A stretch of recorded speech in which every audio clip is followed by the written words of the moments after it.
We're over at the Conquest booth, or I guess the Para-Bellum booth, but we're going to talk about Conquest. I have Hunter here. You told me that you're just the guy that does all the things, so I figured you're the one to talk to. I do a little bit of everything.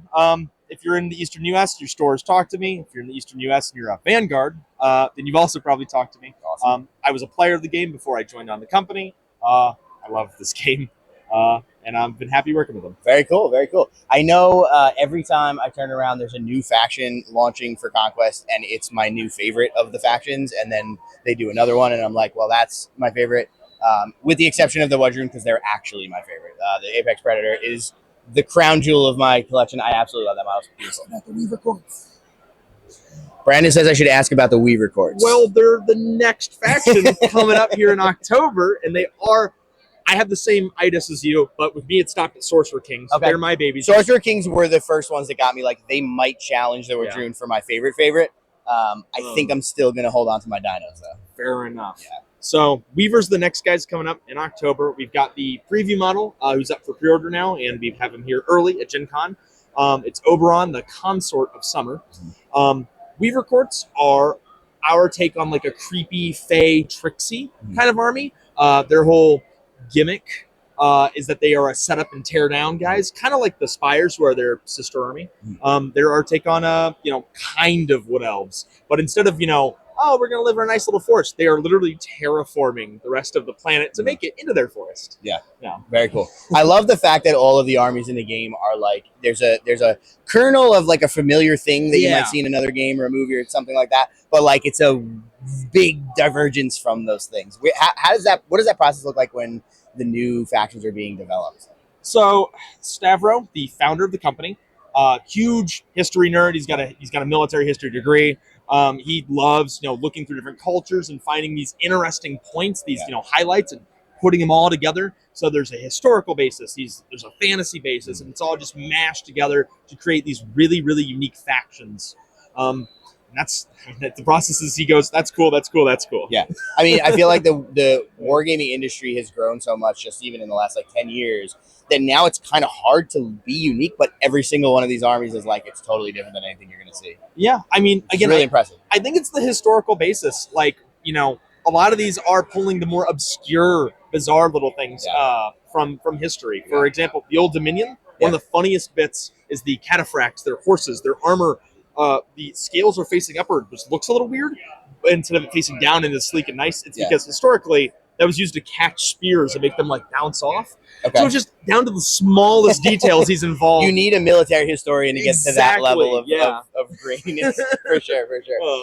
So with the new faction coming out, how is that going to kind of mix up the way that the game is going to play? Do we know about any of that stuff yet? They're not going to mix up the core rules yet. Okay. Yet.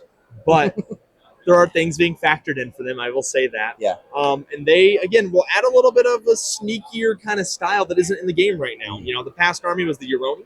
And chunky samurai men. Big, chunky samurai men would come in and beat face. These are almost the opposite. Okay. These are more clever, finesse, crafty. Yeah. So that'll definitely play with some metas. Yeah. Now, I know a big focus from the beginning pretty much has been on the lore and the backstory. There's a really interesting, very deep backstory for the game already. And one of the really interesting things is that the community has a lot of input into what the factions are going to be that come out in the future. There's a whole community. I don't know if is it just a straight up vote? It is a vote. We don't do it every time, but we like to do it from time to time to really get people involved. But we're a company by wargamers for wargamers is extremely trite.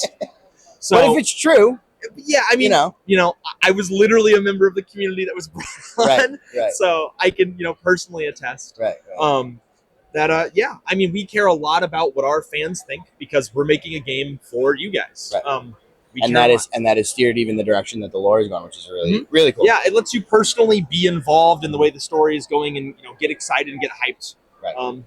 It's all about the community. Yeah, for sure. You guys are the most important. Right. So now I don't know if this is brand new for Gen Con, but it's relatively new. There's now a new lore book. And I know a lot of the lore in the past was just available up on the website. You just go and read it all for free.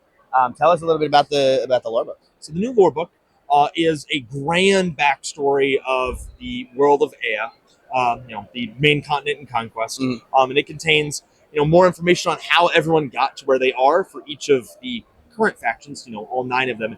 And it's got a little bit of a tidbit, some sneak peeks on some of the new guys. Nice. But yeah, it delves deeper into things like for the 100 Kingdoms, like the faith and where that comes from and how that's expressed differently. Right. And a lot of just the stuff that really gets you into the game. Right. And I know there was an older lore book that's kind of hard to get now. I've never been able to get my hands on one, and this sort of republishes all of that, and then it also expands on it. So if you're into the lore between the website and this book, I think that's everything, right? Yeah, it essentially supersedes it. The rest stuff that isn't in there got moved to the website. That way, none of it's gone. Right. So if we want to get all the lore, because we do, between the website and that book, we're set. We got everything. That's what I want to hear. Awesome. Anything else new and exciting you want to talk about before I let you go? Well, we have our con exclusive here. Golden Rhino. So the fish gnomes are actually a community created meme, essentially. The con exclusives are always wild. Yes. It's always very funny. Yes. And this year, it is, like it's a dude in a mech suit, essentially, like city states, steampunk suit. And that's just one of the fun things that we do. And again, we didn't come up with the fish gnomes. That was the community who made that up. And we, ran with it. Right. And then when you do the con exclusives, are they usually also available on the website if people don't make it to the cons? Yeah, we obviously being at a con and picking it up is important, and we don't want to, not prioritize that, but we get that, we have fans across the entire planet now. We're selling in pretty much every continent. It's hard to get. Awesome. I don't think there's only like a handful of people down there. You should send them a starter box, though. They'll get going. There's like 30. They're all huddled in rooms. Yeah, they got nothing better to do. Exactly. There's got to be a table somewhere. For sure. Awesome. Well, thanks so much for chatting with me, and go check out all the cool stuff that they got coming for Conquest. Thank you. Stay tuned for more from Gen Con 2025. I want to send a huge thank you to the extremely cool kids tier on Patreon, the Steam Powered Scoundrels, Dogmatize, Spanner Rider, Tom Likely, Rob Younce, and Russets. And thanks for watching.